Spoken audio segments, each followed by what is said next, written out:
que ninguém tenha aceitado essas desculpas. 8 horas e 25 minutos, chama agora ele, o nosso diretor de opinião do Grupo Povo, Walter George. Walter, muito bom dia. Seja bem-vindo aqui ao nosso Povo News. Imagino que esses episódios que eu relatei agora estejam aí muito frescos na sua memória. Você que acompanha a política há um bom tempo, tem a plena noção do impacto negativo que o governo Fernando Collor provocou aqui no nosso Brasil.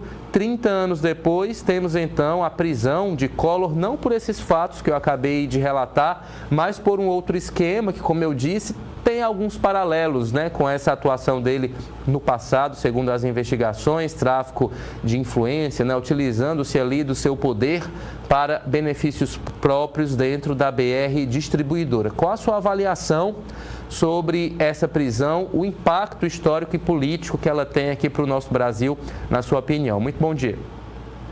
Bom dia, Ítalo. Bom dia quem nos assiste. Olha, parte do que você relata aí como passado, como fatos históricos, de fato eu sou testemunha ocular, São eventos que eu acompanhei, alguns eu cobri diretamente, já como repórter na época de política do Povo, Então passa um filme, de fato, na cabeça da gente quando tudo isso acontece. E uma das coisas interessantes, nessa perspectiva mais de fundo, mais para trás, é que o Collor, quando se elegeu em 89, um dos motos principais da campanha dele era um tom ameaçador em relação ao adversário da época, o Lula, acusando de ser eleito e tomar a poupança das pessoas, Um dos motos principais era exatamente esse. E ele eleito, o que é que ele faz? Avança na poupança dos brasileiros, até no nível que não se esperava, Porque realmente criou um estado geral de desespero que, digamos assim, até hoje talvez tenha reflexo. Agora, pulando no tempo e vendo agora, há um aspecto, um dos aspectos aí da reação, que você deu uma passeada pela reação política, que chega a ser interessante, é ironicamente verdadeiro, mas é irônico no completo, que é a manifestação do hoje senador Sérgio Moro, ele lembrando que essas irregularidades foram detectadas lá na Lava Jato e que, lembrando, não dizendo, mas levando as pessoas a lembrar, que o Collor tinha controle sobre a BR Distribuidora por uma decisão da época do governo do PT, do qual ele era de fato aliado. Ele foi um senador, inclusive, reeleito no palanque do PT, no palanque do Lula. Então, isso só mostra o tamanho do problema político que a gente tem hoje no Brasil.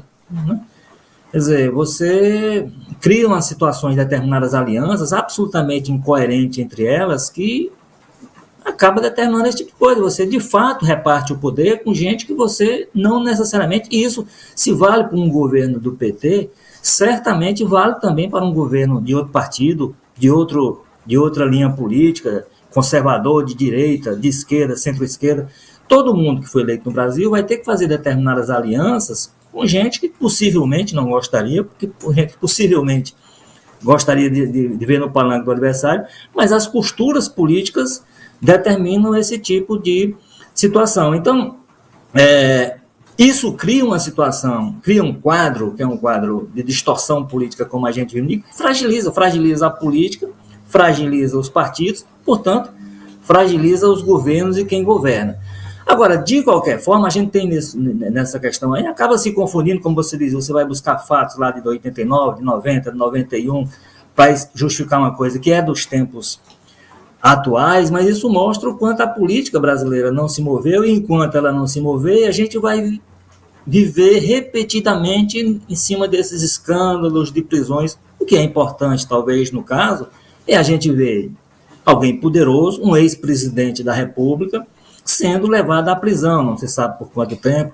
Claro que ele não vai para uma prisão normal, ele vai na condição de ex-presidente, e isso dá a ele algumas situações que a sociedade precisa entender como normais, ninguém vai vê-lo numa cela de prisão junto com...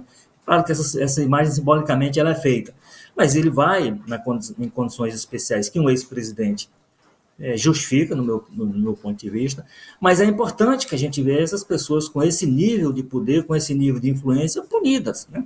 Levadas à prisão. Um dos fundamentos da decisão do ministro Alexandre de Moraes era exatamente porque os recursos que é uma condenação de 2023, 2 anos atrás. Então, a defesa vinha desde então só criando situações para isso sendo adiada a execução. Então, o ministro decidiu, olha, por a prisão, enquanto isso, analisa-se os recursos que forem apresentados, mas, de qualquer maneira, a punição foi determinada já pela Justiça, na sua instância final, começa a ser cumprida enquanto os recursos vão sendo analisados. O que acontecia era o contrário. Não se começava a cumprir a função, a condenação, em razão de recursos que eram apenas procrastinadores. Então, eu acho que a coisa está posta no seu... Claro que vai haver exploração política de um lado, exploração política de outro, e essas ironias que a gente vai ter que mergulhar um pouco mais no fundo nelas, como a do senador Sérgio Moro, que elas têm um fundo de verdade, elas são irônicas, mas têm um fundo de verdade, e elas precisam ser analisadas com a profundidade que eu entendo que tem. Com certeza, Walter. Ainda vou